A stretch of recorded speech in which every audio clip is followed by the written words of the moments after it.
All right, let's talk about that secret sauce behind every app or website that just works.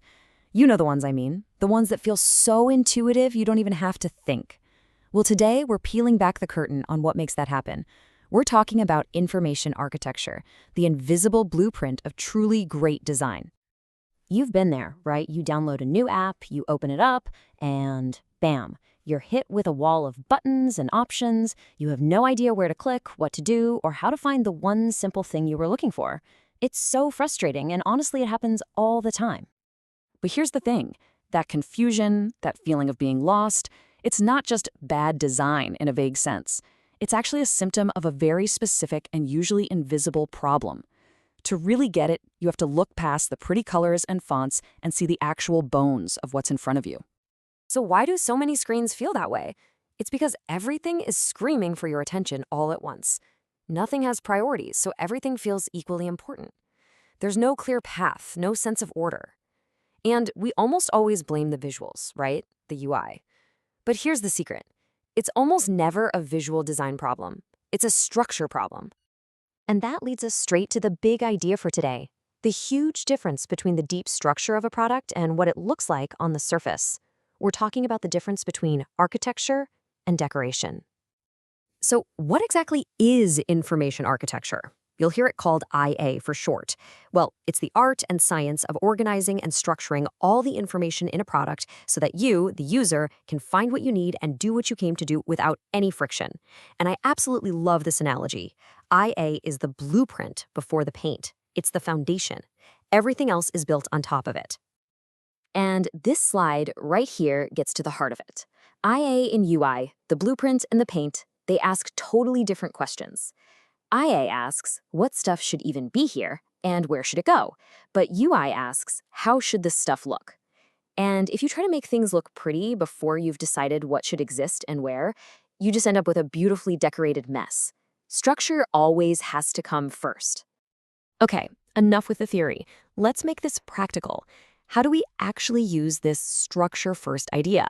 We're going to zoom all the way in and look at how to bring a sense of calm and clarity to just one single cluttered screen. The key to doing this is a powerful principle called progressive disclosure. The idea is so simple, but it's a game changer. It just means don't show the user everything at once. Only show them what they need right now for the very next step. You reveal the complexity bit by bit as they need it. This massively reduces that feeling of being overwhelmed and makes everything feel easy. And here's a super practical 4-step recipe for this. When you look at any screen, the first thing you do is identify the number one primary goal. What is the single most important thing a user wants to do here?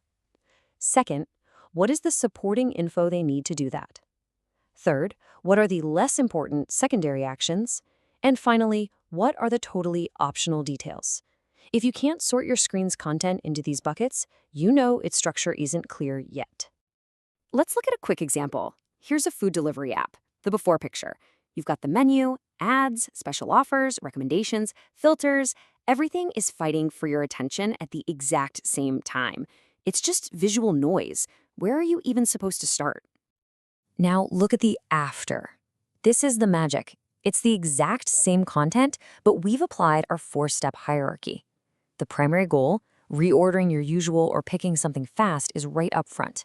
Exploring new places is a clear secondary choice.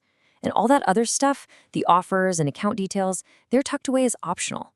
It's the same information, but now there's a clear, calm path for the user. That's the power of good IA. Okay, so that's how we fix one screen. But what about huge apps with hundreds of screens? How do designers organize entire systems? Well, they don't just make it up as they go. They use a proven toolkit of principles and models. And here's what's so cool. You don't have to reinvent the wheel. It turns out pretty much any information in the world can be organized in one of 5 ways. You can remember it with the acronym LATCH, by location, alphabet, time, category, or hierarchy. The real skill of a great designer isn't just knowing these exist, it's picking the right one for what the user is trying to do. You know, you'd organize your contacts by alphabet, but you wouldn't organize your Netflix queue that way. So once your information is organized, you have to decide how all the screens connect. How do users actually move from one place to another? This is where IA models come into play. They're like the fundamental floor plans for how a user journeys through your entire product. And there are really four main patterns. You've got a hierarchy or a tree structure. Think of a typical settings menu. There's the hub and spoke, which is perfect for a dashboard where you go out to do a task and then come back. There's a linear model, which is for any step-by-step process, like a checkout flow. And finally, the hyperlink model, which is how something like Wikipedia works. It's all about free-form exploration.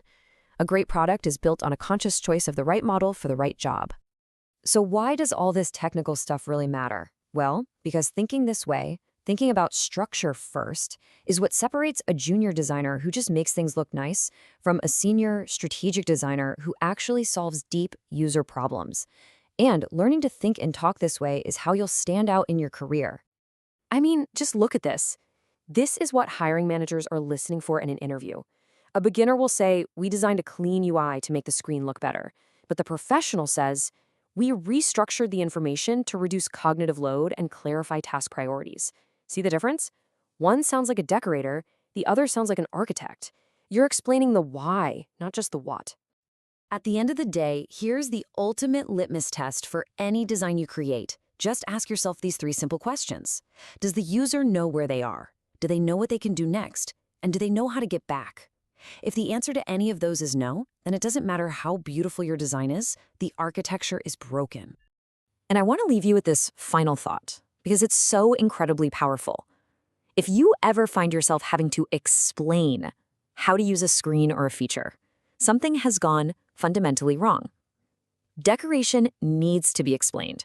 A strong blueprint, a solid information architecture, it explains itself.